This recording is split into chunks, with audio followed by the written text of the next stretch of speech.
भारत माता की, भारत माता की, इनकलाब, इनकलाब, वंदे वंदे। इतनी बड़ी संख्या में कोने कोने से आए हुए मेरे प्यारे बहनों, भाइयों, माताओं, बुजुर्गों, बच्चों, आप सब लोगों को मेरा नमस्कार, सबको मेरा प्रणाम। आज जब मैं यहां आ रहा था, किसी ने मुझसे पूछा, सर कहां जा रहे हो? मैंने कहा मध्य प्रदेश जा रहा हूं। कहते हैं वही जहां व्यापम घोटाला हुआ था।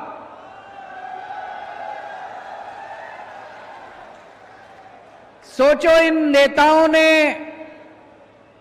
इन पार्टियों ने मध्य प्रदेश का क्या बदनाम कर दिया। मध्य प्रदेश के लोग मेहनती लोग हैं, मध्य प्रदेश के लोग ईमानदार लोग हैं, मध्य प्रदेश के लोग देशभक्त लोग हैं।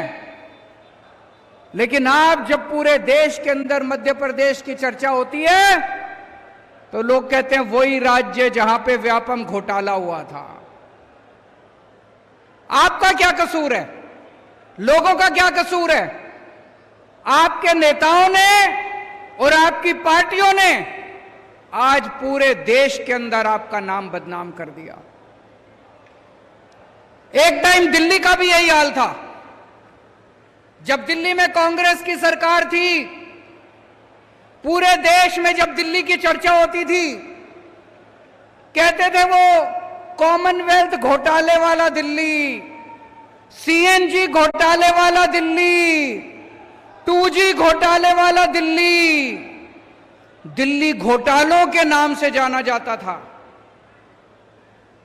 आज जब से आम आदमी पार्टी की सरकार बनी है, पूरे देश में जब दिल्ली की चर्चा होती है, लोग क्या कहते हैं?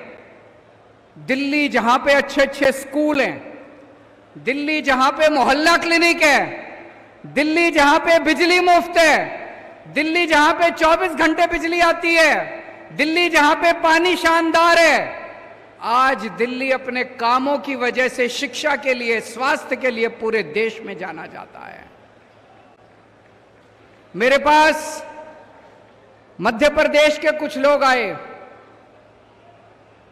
बोले सर हमारे यहां बिजली बड़ी महंगी है। बिजली महंगी है या सस्ती है? आपको जान के ताज्जुब होगा, दिल्ली में बिजली फ्री है, दिल्ली में बिजली मुफ्त है, बिजली का बिल नहीं आता, बिजली का बिल 0 आता है। 0 मतलब 0, एक भी पैसा नहीं देना पड़ता। 1 साल से हमारी पंजाब में सरकार बनी है, पंजाब में भी अब बिजली का बिल 0 आने लगा है। 0। मैं मजाक नहीं कर रहा, मैं ये देख रहा हूं, कई लोग बड़े अचंभे से देख रहे हैं कि 0 कैसे आ सकता है। दिल्ली में बिजली का बिल 0 आता है, 0। पंजाब में बिजली का बिल 0 आता है, 0। और 24 घंटे बिजली आती है। 24 घंटे बिजली के पावर कट नहीं लगते। पहले दिल्ली में 8-8 घंटे पावर कट लगते थे। जब से दिल्ली में हमारी सरकार आई है, 24 घंटे बिजली आती है, 0 बिजली का बिल आता है। पंजाब में 1 साल पहले तक 7-7, 8-8 घंटे के पावर कट लगते थे। जब से हमारी सरकार आई है, पंजाब में 24 घंटे बिजली आती है, 0 बिजली का बिल आता है। मुझे पता चला है कि मध्य प्रदेश में भी 8-8, 10-10 घंटे के पावर कट लगते हैं और 200 यूनिट के मुझे बताया गया 2000 रुपए का बिल आता है। 2000 रुपए का बिल। एक बेचारा आम आदमी बिजली का बिल भरेगा कि कमाएगा कि खाएगा, क्या करेगा? दोस्तों, जब मैंने दिल्ली में बिजली का बिल 0 करा मोदी जी बड़े नाराज हो गए, प्रधानमंत्री जी बहुत नाराज, गुस्सा हो गए मेरे से बहुत ज्यादा। बोले केजरीवाल फ्री की रेवड़ी बांट रहा है, केजरीवाल फ्री की रेवड़ी बांट रहा है। प्रधानमंत्री जी बहुत बड़े हैं, हम तो बहुत छोटे हैं। मैं प्रधानमंत्री जी को पूरी विनम्रता से कहना चाहता हूं, हां मोदी जी मैं फ्री की रेवड़ी बांट रहा हूं, आपको क्या तकलीफ है अगर मैं फ्री की रेवड़ी बांट रहा हूं तो? आपको फ्री की रेवड़ी चाहिए कि नहीं चाहिए? दिल्ली वालों को, हर दिल्ली वाले के हाथ में मैंने 7 फ्री की रेवड़ी रख दी, 7 फ्री की रेवड़ी हर एक दिल्ली वाले के हाथ में। पहली रेवड़ी, हर दिल्ली वाले की बिजली मुफ्त कर दी मैंने, 24 घंटे बिजली फ्री कर दी, 24 घंटे बिजली आती है, मुफ्त बिजली आती है, पहली फ्री की रेवड़ी। दूसरी फ्री की रेवड़ी, पूरे दिल्ली में शानदार स्कूल बना दिए, इतने अच्छे अच्छे स्कूल, इतने अच्छे अच्छे स्कूल बच्चों के पढ़ाई लिखाई के लिए। गरीबों के बच्चे, अमीरों के बच्चे एक साथ पढ़ते हैं अब, एक ही डेस्क पे जज का बेटा, आईएएस अफसर का बेटा और रिक्शे वाले का बेटा एक ही डेस्क पे बैठ के एक साथ पढ़ते हैं दिल्ली के अंदर। सबके बच्चों के लिए मैंने शिक्षा मुफ्त कर दी, पूरी शिक्षा मुफ्त, शानदार स्कूल बना दिए पूरी दिल्ली में। ये दूसरी रेवड़ी। तीसरी रेवड़ी, सबका इलाज मुफ्त कर दिया, सबका, बच्चा, बूढ़ा, जवान, औरत, आदमी, ब्राह्मण, बनिया, इस जात का, उस जात का, इस धर्म का, उस धर्म का, अमीर, गरीब, शानदार सरकारी अस्पताल बना दिए, जगह जगह मोहल्ला क्लिनिक खोल दिए, सबका इलाज मुफ्त कर दिया। ये तीसरी रेवड़ी। चौथी रेवड़ी, सबका पानी मुफ्त कर दिया, साफ पानी, और पानी का बिल नहीं आता, पानी का बिल 0 आता है। पांचवी रेवड़ी, बसों के अंदर महिलाओं का सफर फ्री कर दिया, किसी भी बस में, चाहे सरकारी हो चाहे प्राइवेट हो, किसी भी बस में महिला चढ़ जाए उसके पैसे नहीं लगते, फ्री में चलती है महिलाएं। छठी रेवड़ी, हर एक घर के बुजुर्गों को फ्री में तीर्थ यात्रा करा के लाता हूं, अयोध्या जी ले जाता हूं, द्वारकाधीश ले जाता हूं, शिरडी बाबा ले जाता हूं, पुरी जी ले जाता हूं, रामेश्वरम ले जाता हूं, पूरे देश में जहां आप कहो वहीं बुजुर्गों को तीर्थ यात्रा करा के लाता हूं। और सातवीं रेवड़ी, अपने युवाओं के लिए रोजगार का इंतजाम कर रहे हैं, 12 लाख बच्चों का रोजगार का इंतजाम किया। भगवंत मान ने 30,000 सरकारी नौकरियां दे दी, और अभी 3 लाख बच्चों के लिए नौकरियों का इंतजाम कर रहे हैं, 3 लाख। 7 फ्री की रेवड़ी देता हूं मैं, 7 फ्री की रेवड़ी। मोदी जी मेरे से बहुत गुस्सा है, बहुत नाराज है मोदी जी मेरे से। मैं आपको पूछना चाहता हूं, आपको ये 7 रेवड़ियां चाहिए कि नहीं चाहिए? एक बार दोनों हाथ ऊपर करके बता दो, ये फ्री की रेवड़ी चाहिए कि नहीं चाहिए? मैं मोदी जी से कहना चाहता हूं, मोदी जी इतनी महंगाई कर रखी है आपने, चारों तरफ इतनी महंगाई कर रखी है। मैंने अगर हर इंसान की चेहरे पे थोड़ी सी मुस्कान ला दी तो बताओ मैंने क्या पाप कर दिया? इतनी महंगाई हो रही है चारों तरफ। मैंने एक आदमी से पूछा, बोला जी आजकल घर का खर्चा नहीं चलता, तनख्वाह बढ़ी नहीं, खर्चे रोज बढ़ रहे हैं, दूध महंगा हो गया, सब्जियां महंगी हो गई, आटा महंगा हो गया, चावल महंगे हो गए, हर चीज महंगी हो गई। मैंने उससे पूछा कैसे हो गई महंगाई? कहता जी अपने आप ही हो गई, भगवान ने कर दी। अरे भगवान महंगाई क्यों करेगा? भगवान की दुश्मनी है आपसे। कैसे हो गई महंगाई इतनी? पूरे देश में इतनी महंगाई कैसे हो गई?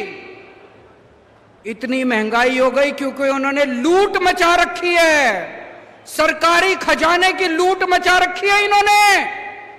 मोदी जी अपने दोस्तों में खुलेआम पैसे लुटा रहे हैं। उनके एक दोस्त ने बैंक से 34,000 करोड़ रुपए का लोन लिया। बंबई का एक आदमी है, मोदी जी का दोस्त है, 34,000 करोड़ का लोन लिया। मोदी जी ने सारा लोन माफ कर दिया, सारा लोन माफ कर दिया। एक और आदमी गुजरात का, उसने 22,000 करोड़ रुपए का लोन लिया बैंक से, 22,000 करोड़। मोदी जी ने सारा लोन माफ कर दिया। अरे ऐसे खजाना लुटा रहे हैं, ऐसे खजाना लुटा रहे हैं, खुली लूट चल रही है। और पैसा कहां से आ रहा है? आपके ऊपर टैक्स लगा रहे हैं। दूध पे टैक्स लगा दिया, छाछ पे टैक्स लगा दिया, पनीर पे टैक्स लगा दिया, आटे पे टैक्स लगा दिया, चावल पे टैक्स लगा दिया, तेल पे टैक्स लगा दिया, हर चीज पे टैक्स लगा दिया। अंग्रेज, हम कहते हैं अंग्रेज हमारा खून चूसते थे, इतना खून तो अंग्रेजों ने भी नहीं चूसा। अंग्रेजों ने भी कभी आटे पे टैक्स नहीं लगाया था, अंग्रेजों ने कभी दूध पे टैक्स नहीं लगाया था, अंग्रेजों ने कभी चाय पे टैक्स नहीं लगाया था, अंग्रेजों ने कभी चावल पे, खाने पीने की चीजों पे टैक्स नहीं लगाया था। पिछले 75 साल में एक बार भी खाने पीने की चीज पे टैक्स नहीं लगा था। देश में पहली बार मोदी ने पहली बार टैक्स लगाया खाने पीने की चीज। और कितना टैक्स? पेट्रोल ले लो, पेट्रोल क्या भाव है यहां पे मध्य प्रदेश में? 108 रुपए, 108 रुपए पेट्रोल है आपके यहां। उसमें 57 रुपए पेट्रोल और बाकी सारा टैक्स। 57 रुपए का पेट्रोल, बाकी सारा टैक्स। सोचो कितना टैक्स ले रहे हैं ये, कितना टैक्स ले रहे हैं ये सारा टैक्स का पैसा, पूरे देश से टैक्स का पैसा लूट के 20,000 करोड़ इसको दे दिए, 30,000 करोड़ इसको दे दिए, 40,000 करोड़ बांट दिया, सारा पैसा लूट लिया, सारा पैसा। मैं आपसे पूछना चाहता हूं, जिस आदमी के 34,000 करोड़ रुपए माफ करे, उसके फ्री में माफ करे क्या? उसके फ्री में माफ करे क्या? आज की दुनिया में कोई भाई नहीं है, कोई दोस्त नहीं है, कोई मां नहीं है, कोई बाप नहीं है। 34,000 करोड़ रुपए मोदी जी ने अगर किसी के माफ करे तो फ्री में माफ करे क्या? कुछ तो लिया होगा। कितना लिया होगा? कितना लिया होगा? भाई साहब बता रहे 11 लाख करोड़ रुपए माफ कर दिए मोदी जी ने। 11 लाख करोड़ रुपए माफ कर दिए, लुटा दिए मोदी जी ने। कितना पैसा बनाया होगा भाई साहब, कितना पैसा बनाया होगा।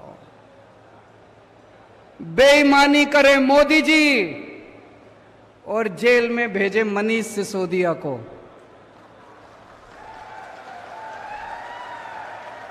बताओ मनीष सिसोदिया का क्या कसूर है?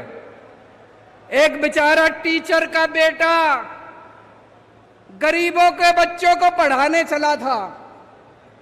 मनीष सिसोदिया ने पूरी दिल्ली में जगह जगह स्कूल बनवाए, गरीबों के बच्चों के लिए स्कूल बनवाए। सवेरे 6 बजे उठता था और स्कूलों में चला जाता था। मनीष सिसोदिया आज जेल में और बेईमानी करने वाले खुलेआम घूम रहे हैं। दोस्तों 10 साल में इन लोगों ने बेड़ा गर्क कर दिया देश का। 10 सालों के अंदर नोटबंदी करी इन्होंने। मैं पूछना चाहता हूं आपसे, किसका फायदा हुआ नोटबंदी से? कह रहे थे भ्रष्टाचार दूर होगा, भ्रष्टाचार दूर हुआ। कह रहे थे आतंकवाद दूर होगा, आतंकवाद दूर हुआ। कोई फायदा नहीं हुआ, कोई फायदा नहीं हुआ। भाई साहब, अगर आज पढ़ी लिखी सरकार होती, किसी हालत में नोटबंदी ना करती, बिल्कुल नोटबंदी ना करती। मैंने एक इंटरव्यू देखा था प्रधानमंत्री जी का। उनसे पूछा, प्रधानमंत्री जी आप कितने पढ़े हो?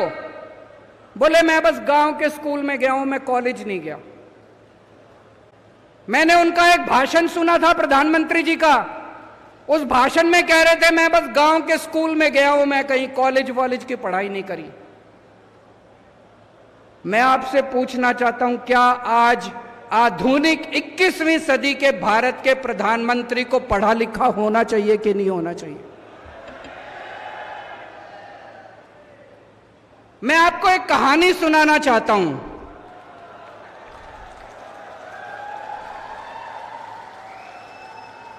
कहानी का नाम है चौथी पास राजा। यह कहानी ये दिखाती है कि अगर किसी देश का राजा अनपढ़ हो, अगर किसी देश का राजा भ्रष्ट हो, अगर किसी देश का राजा अहंकारी हो, तो एक महान देश भी कैसे डूब जाता है। यह कहानी ये दिखाती है। एक बहुत महान देश था, बहुत महान देश था। उस देश में एक गांव में एक बहुत गरीब परिवार में एक बच्चे का जन्म हुआ। तो गांव में जैसे बच्चे का जन्म होता है, हर गांव का एक ज्योतिषी होता है, एक पंडित होता है। वो ज्योतिषी आया, उसने बच्चे की कुंडली बनाई। बच्चे की कुंडली बना के ज्योतिषी बोला, माई तेरा बेटा बड़ा होके बहुत बड़ा सम्राट बनेगा। मां बोली, मैं तो एक बहुत गरीब औरत हूं, मेरा बेटा सम्राट कैसे बनेगा? ज्योतिषी बोला, नहीं माई, इसके बच्चे की कुंडली में लिखा है। बच्चा धीरे धीरे बड़ा होने लगा। उसे गांव के स्कूल में भर्ती करा दिया। बच्चे का पढ़ने लिखने में मन नहीं लगता था। किसी तरह से मुश्किल से उसने चौथी पास करी। मां ने स्कूल से नाम कटा दिया। बोला थोड़ी कमाई करके लाएगा, घर का खर्चा चलेगा। घर के पास एक रेलवे स्टेशन था। रेलवे स्टेशन पे बच्चा जाके चाय बेचने लगा।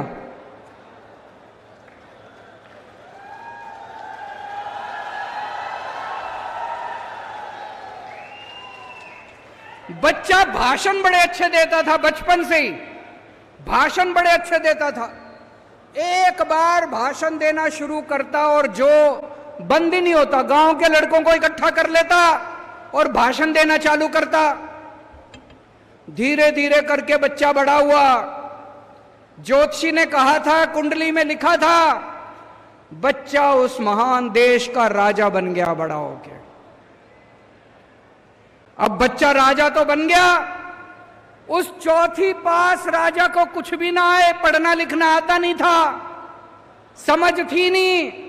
अफसर आते थे, जो मर्जी फाइल पे साइन करा के ले जाते थे अफसर, जो मर्जी फाइल पे। अफसर उसको अंग्रेजी में बोलते, उसको समझ नहीं आता। जो मर्जी फाइल पे राजा साइन कर देता, अफसरों की ऐश हो गई। धीरे धीरे पूरे देश में फैल गया कि राजा अनपढ़ है। राजा को बड़ा चिंता होने लगी कि लोग तो मेरा मजाक उड़ाते हैं। राजा ने जुगाड़ करके कहीं से एक फर्जी डिग्री का इंतजाम कर लिया, एमए की डिग्री। राजा बोला मैं एमए हूं। अब जनता हंसने लगी। जनता को तो पता था असलियत क्या है, जनता को तो पता था राजा की डिग्री फर्जी है। दोस्तों, धीरे धीरे लोग उसके पास आते और उसे बेवकूफ बना के जो मर्जी करके चले जाते। एक दिन कुछ लोग आए, बोले महाराज नोटबंदी कर दो, आप जैसा इतना बड़ा राजा ही नोटबंदी कर सकता है। नोटबंदी करने से भ्रष्टाचार दूर हो जाएगा, आतंकवाद दूर हो जाएगा। राजा को समझ तो थी नहीं, लोगों ने चढ़ा दिया, राजा भी चढ़ गया, राजा ने नोटबंदी कर दी। और भाई साहब वो पूरे देश के अंदर लोग लाइनों में खड़े हो गए, बैंकों के आगे लंबी लंबी लाइनें लग गई, इतने लोग मारे गए और वो महान देश 20 साल पीछे चला गया। 20 साल पीछे चला गया महान देश, 20 साल पीछे। एक दिन उस राज्य के अंदर, उस देश के अंदर बहुत बड़ी महामारी आई। उस महामारी में कई लोग मारे गए। एक आदमी ने आके राजा को कहा, महाराज पूरे देश के लोगों को बोलो कि ताली और चम्मच बजाएंगे, ताली और चम्मच से। अब राजा को समझ तो थी नहीं, पढ़ा लिखा था नहीं, अनपढ़ था। पूरे देश से उसने ताली और चम्मच बजवा दिए। लोग मरते रहे, लोग बहुत ऑक्सीजन की कमी से लोग मरते रहे दोस्तों। धीरे धीरे उस राजा के दोस्तों ने लूटमार मचा दी। राजा ने किसी को 10,000 करोड़ दे दिए, किसी को 20,000 करोड़ दे दिए। पूरे देश में महंगाई फैल गई, बेरोजगारी फैल गई, बलात्कार होने लगे, चारों तरफ हाहाकार मच गया। ऊपर सारे देवता देख रहे थे, आसमान में सारे देवता इकट्ठे हुए और सारे देवता मिलके शिवजी महाराज के पास गए। बोले महाराज कुछ करो, पृथ्वी पे घोर अन्याय हो रहा है, घोर पाप हो रहा है, कुछ करो। महाराज ने आंखें बंद करके ध्यान किया और शिवजी महाराज ने उस महान देश के हर आदमी के अंदर आके ऐसी भावना डाली कि अगली बार जब चुनाव हुआ, अपने आप लोगों का बटन उसके बटन पे नहीं गया, दूसरा बटन दब गया लोगों का और वो राजा हार गया उस चुनाव के अंदर। और मैंने सुना है कि आजकल वो राजा दोबारा उसी स्टेशन पे जाके चाय बेच रहा है। दोस्तों वक्त बड़ा बलवान है, वक्त बड़ा बलवान है, वक्त से डरना चाहिए। और अंत में मैं आप लोगों को यही कहना चाहता हूं, जैसे दिल्ली के लोगों ने बीजेपी और कांग्रेस को उखाड़ के फेंका, जैसे पंजाब के लोगों ने बीजेपी, कांग्रेस, अकाली दल को उखाड़ के फेंका, एक मौका आप लोग आम आदमी पार्टी को देके देखो। मैं आपको कहना चाहता हूं, आप इस मामा को भी भूल जाओगे और मामा के सारे इन चेले चपाटों को भी भूल जाओगे। भारत माता की